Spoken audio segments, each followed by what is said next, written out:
get started. In my freshman year of high school, my English teacher assigned this project called Stories Among Us, in which my peers and I were assigned to seek a story that followed the formula of a hero's journey. The story that I pursued to put in simple terms changed my life. It went something like this.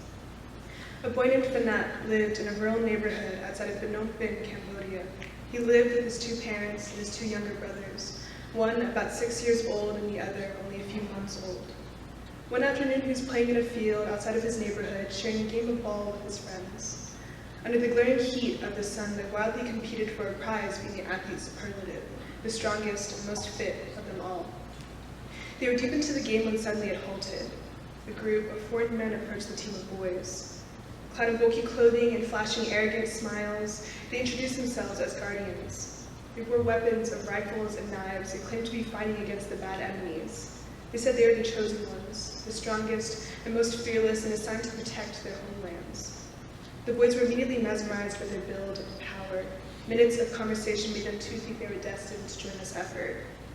Fanat thought little of it all, but seeing the excitement in his friends made him motivated enough to follow along.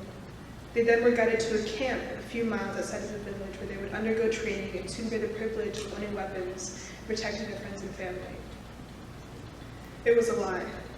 The boys were obliviously following the men to be recruited as child soldiers to join the communist effort. The Khmer Rouge regime had overthrown the Cambodian government.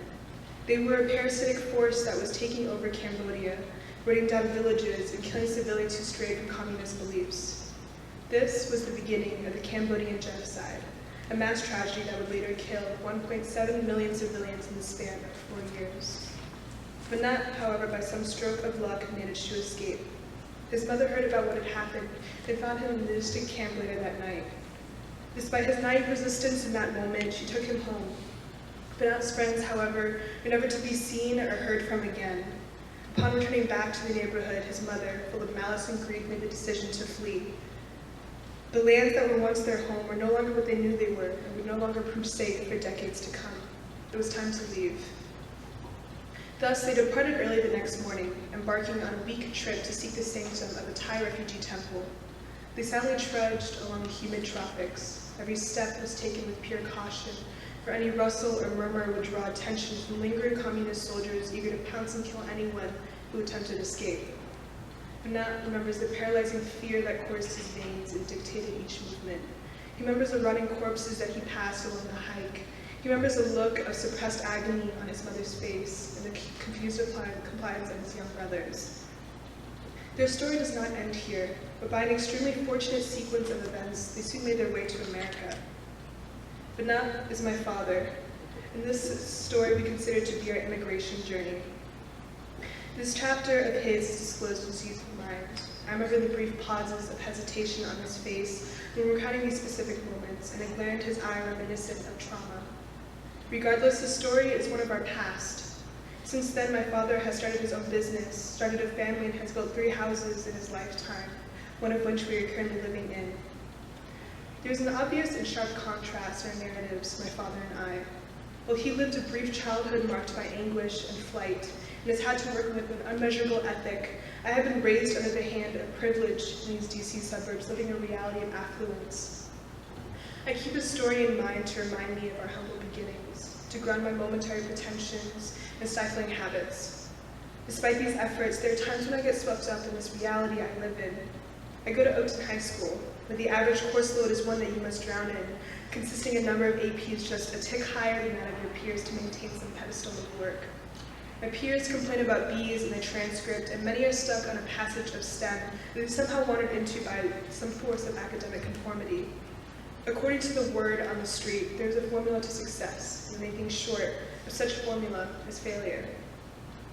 This isn't a generalization of student atmosphere here. However, these are observations I have noted in my own time and experience. I have attempted to resist this conformity, to create my own name in spite of the current that continuously draws me in, to follow this monolithic academic identity.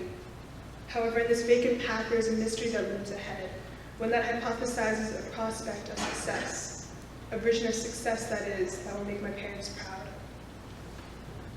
My daily struggles are in no way to be measured with the same ruler that would measure my father's. However, I find myself in a constant battle of embarking on this journey of hypothetical success and that safety of the formulaic path that would put a more guaranteed notion on the end. I believe I will be happier following what I love than what is considered a societal norm of what I should love. And often, this looks like an Ivy-validated education or being towards a prolific profession of being a doctor or lawyer. But again, my father's narrative tunes into my mind, reminding me to keep trudging along down the successful path that he has so paved. To spare him a sense of security, knowing that I am financially stable and continue to live a life of having what I want, despite the potential of not doing what I want. And in this path I'm walking in, there are opportunities for me to veer towards a different direction or turn around if I so wish. But I'm afraid I continue going in my grappling indecision, and the lure of my perspective yet selfish happiness. I like to think that maybe my own happiness someday, not marked by monetary value, but intrinsic bliss, will be what puts a proud smile on his face. Or maybe it won't. I'm sure the struggle is one that my peers identify with, as we are all children of immigrants striving to create a legacy of our own names. However, I tell this story of mine and my father's, not to prescribe an answer, but simply to put this struggle into words and share it with ears who will listen. Thank you.